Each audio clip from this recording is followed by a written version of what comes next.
Today is a very historic day because today I will announce that the Pakistani government is setting up their own government-led Bitcoin strategic reserve.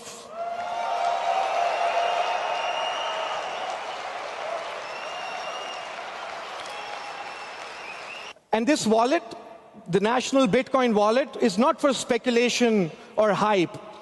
We will be holding these Bitcoins and we will never ever sell them. Pakistan is a great case study when it comes to blockchain. We are also announcing 2,000 megawatts of electricity to mine Bitcoin and for AI data centers. So we want to welcome all miners to come to Pakistan, all the infrastructural players to come to Pakistan and build with us.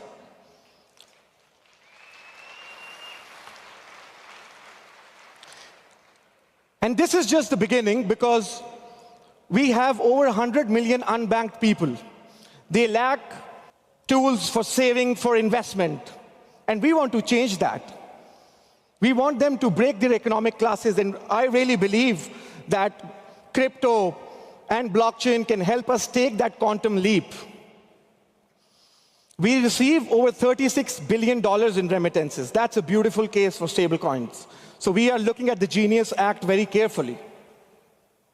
We want to tokenize our illiquid assets. We want to do digital IDs. We want to create a public infrastructure to increase government efficiency. Pakistan is really forward-looking at all of this tech. And today, on those premises, I bring you a message from Pakistan, a country which is oftenly misrepresented. People don't see it from the right lens. People see it from the lens of conflict, but our contributions are mostly overlooked.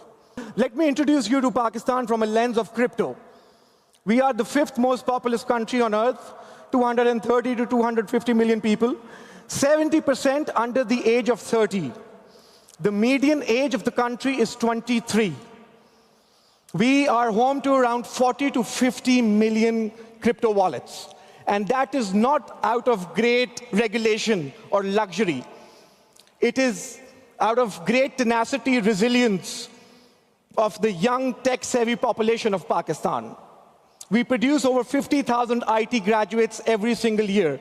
And our youth is tech-savvy, they are online, they are on-chain, and they are unstoppable. They do not wait for permission, they are building.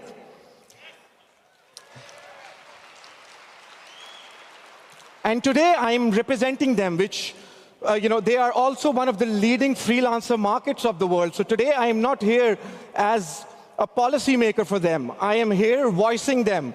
I am voicing this generation that wants to build, wants to contribute in the global ecosystem.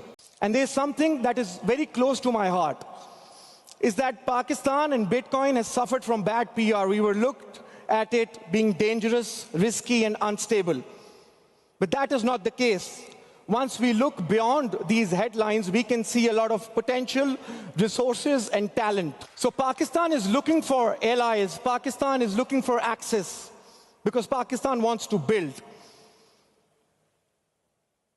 And hence why I think that today could be that remarkable day where Pakistan is seen from a different lens. It is not seen from a lens of fear. It is seen from a lens of possibility, of innovation, of building. So let today be the day where it's not just a new dawn for Pakistan, but for the whole world, where Pakistan can become that case study for emerging markets, where we can then help the belt from Morocco to Malaysia and all the other emerging economies in the South on how they should adopt digital assets framework. So let today be remembered that Pakistan is open for innovation, and we look forward to welcoming you all. Thank you.